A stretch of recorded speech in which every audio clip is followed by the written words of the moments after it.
Hi, my name is Bill, and today I'm going to be showing you how to replace the rubber foot pad on your dryer.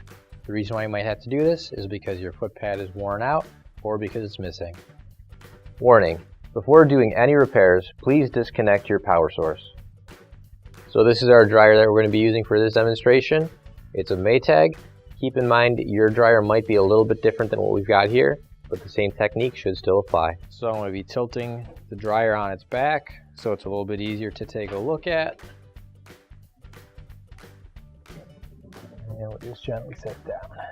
So as you can see on the bottom of our dryer here, we have 3 feet that don't have anything on them at all, and one where it looks like the foot broke through the bottom of the foot pad there, and so that's just hanging there.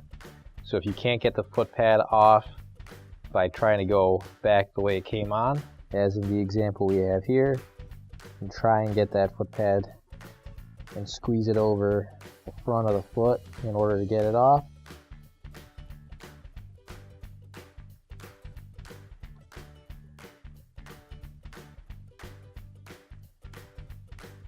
And it'll come right off like that. And if you can't get it off, you can always unscrew the foot from the base of the washer. This one, it's a little tight on there, so you might have to use something like channel locks or something in order to get that loosened all the way off. So we were able to loosen it the rest of the way with a couple of turns of the channel locks.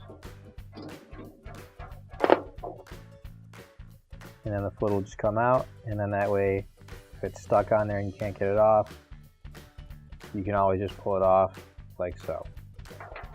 So now you can grab your new OEM replacement foot pad, or foot pads if you need more than one. If you don't have it already, you can find it on our online store. So if you take a look at the back of the foot pad, it's just got a small lip, so the entire foot pad will go over our foot, and you just push it on and it sits right there. And if you need to take it off, it just peels right off like so.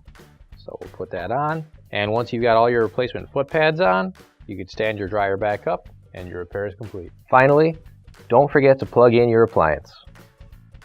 If you need to replace any parts for your appliances, you can find an OEM replacement part on our website, PCApplianceRepair.com. Thanks for watching, and please don't forget to like, comment, and share our video.